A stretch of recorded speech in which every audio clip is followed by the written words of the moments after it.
Bro, sis, jujur aja deh, tiap buka berita sekarang tuh kayak buka aplikasi prank. Yang nongol bukan kabar bikin adem, tapi kabar yang bikin kepala cenut-cenut. Negara kita katanya demokrasi, rakyat katanya berdaulat. Tapi kok ya setiap kali pemerintah bikin kebijakan rasanya kayak jebakan Batman. Pajak naik, harga naik, listrik naik. Tapi gaji DPR jangan ditanya. Kayak roket SpaceX, naiknya kenceng banget. Kadang gua mikir ini negara apa panggung stand up. Bedanya kalau stand up beneran bikin ketawa, yang ini bikin kita pengen banting HP. DPR tuh kayak reality show, judulnya bisa Siapa Mau Jadi Sultan. Bayangin aja, gaji udah gede, tunjangan bejibun, fasilitas wah. Tapi kalau rapat, banyak yang tidur.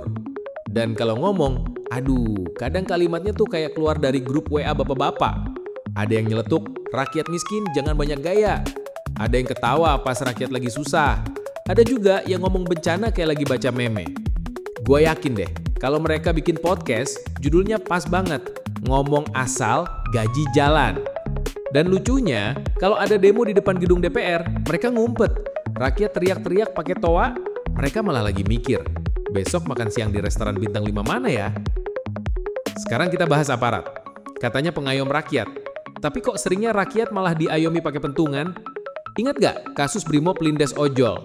Itu bukan kecelakaan biasa, itu tragedi. Orang kerja cari nafkah malah digilas. Terus alasannya salah prosedur, sedang diperiksa, sudah ditangani internal. Lah, rakyat juga bisa bikin alasan gitu dong kalau telat bayar pajak. Dan kalau ada demo, rakyat turun ke jalan, yang dihadapi bukan DPR yang salah kebijakan, tapi aparat yang pasang tameng. Seakan-akan rakyat itu penjajah, padahal yang dijajah siapa? Ya rakyat sendiri.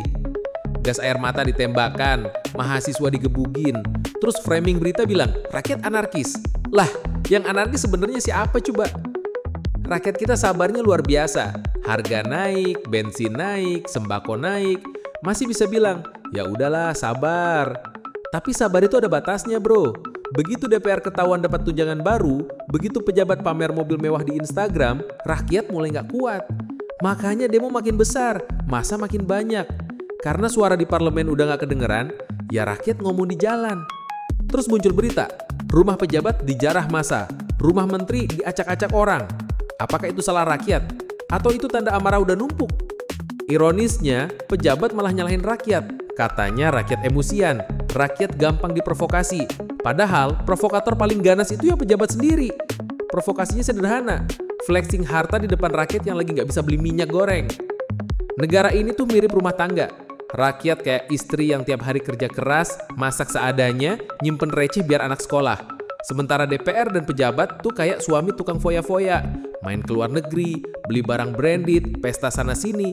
Terus kalau istri marah, suami bilang, sabar ya, semua demi masa depan. Masa depan siapa? Masa depan istri simpenan kali.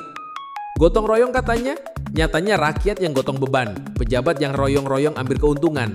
Bener-bener satir paling absurd.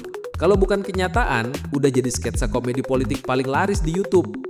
Jadi intinya, kita ini hidup di negeri yang penuh ironi. Demokrasi rasa monarki, hukum rasa saringan, tajam ke bawah, tumpul ke atas. Tapi jangan salah, rakyat Indonesia bukan rakyat yang gampang nyerah. Kita bisa ditindas, tapi nggak bisa dibungkam selamanya.